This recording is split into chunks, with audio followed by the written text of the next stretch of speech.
ಇನ್ನು ಮಂಡ್ಯ ಭಾಗದ ಪ್ರಮುಖ ನಾಯಕ ಮತ್ತು ಮಾಜಿ ಸಚಿವ ನಾರಾಯಣಗೌಡ ಅವರು ಕೂಡ ಇವತ್ತಿನ ಸಭೆಗೆ ಗೈರಾಗಿದ್ದು ಕಂಡುಬಂತು.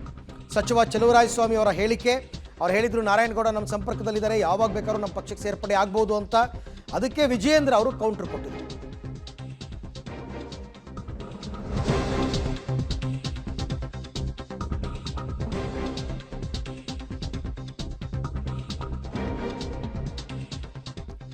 ನಿನ್ನೆ ಅಷ್ಟೇ ಚಲುವರಾಯಸ್ವಾಮಿ ಹೇಳಿದ್ರು ನಾರಾಯಣಗೌಡರು ನಮ್ಮ ಪಕ್ಷಕ್ಕೆ ಬರ್ತಾರೆ ಅಂತ. ಅದಕ್ಕೆ ವಿಜಯೇಂದ್ರ ಕೌಂಟರ್ ಕೊಟ್ಟಿದ್ದಾರೆ. ನಾರಾಯಣಗೌಡರು ಕಾಂಗ್ರೆಸ್ಗೆ ಹೋಗಲ್ಲ, ನಾವೇನು ಕಡಲೆಕಾಯಿ ತಿಂತಾ ಇರ್ತೀವ, ಅವ್ರ ಪಕ್ಷ ಬಿಡಲ್ಲ, ಅವರ ಮನವೊಲಿಕೆ ಮಾಡ್ತೀವಿ ಅಂತ ವಿಜಯೇಂದ್ರ ಅವರು ಇವತ್ತು ಹೇಳಿಕೆಯನ್ನು ಕೊಟ್ಟಿದ್ದಾರೆ. ನಾರಾಯಣಗೌಡರು ಜೊತೆ ಮಾತನಾಡಿದ್ವಿ, ಸಂಪರ್ಕದಲ್ಲಿದ್ದಾರೆ.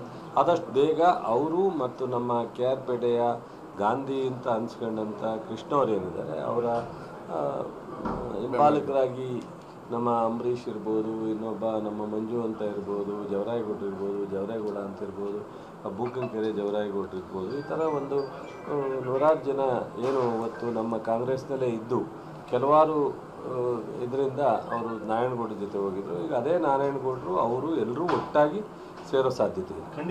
ಕಂಡೀಷನ್ ಇಲ್ಲ. ಸೊ ಪಕ್ಷದ ಎಲ್ಲ ಸಿದ್ಧಾಂತಗಳಿಗೆ ಅವರು ಸಂಪೂರ್ಣವಾಗಿ ಸಹಕಾರ ಕರ್ಕೊಂಡು ಮಾಡ್ತಾರೆ. ಬಂದ ಮೇಲೆ ಯಾರ್ಯಾರಿಗೆ ಈ ಪಕ್ಷ ಗೌರವ ಕೊಡಬೇಕು, ಈಗ ನಾವೆಲ್ಲ ಚೆನ್ನಾಗಿಲ್ವ ಕಾಂಗ್ರೆಸ್ನಲ್ಲಿ, ನಮ್ಮನ್ನೆಲ್ಲ ಗೌರವ ನಡೆಸ್ಕೊತಾರೆ.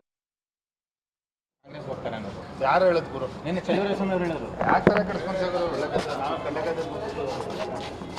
ನಾರಾಯಣಗೌಡರು ಕಾಂಗ್ರೆಸ್ ಹೋಗ್ತಾರೆ ಅನ್ನೋದು ಯಾರು ಹೇಳೋದು ಗುರು? ನಿನ್ನೆ ಚಲುವರಾಯಸ್ವಾಮಿ ಅವರು ಹೇಳೋದು ಯಾಕೆ ತಲೆ ಕೆಡಿಸ್ಕೊಂಡು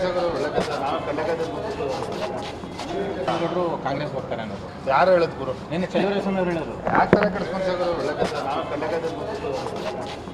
ನಾರಾಯಣಗೌಡರು ಕಾಂಗ್ರೆಸ್ ಹೋಗ್ತಾರೆ ಅನ್ನೋದು ಯಾರು ಹೇಳೋದು ಗುರು? ನಿನ್ನೆ ಚಲುವರಾಯಸ್ವಾಮಿ ಅವರು ಹೇಳೋದು ಯಾಕೆ ತಲೆ ಕೆಡಿಸ್ಕೊಂಡು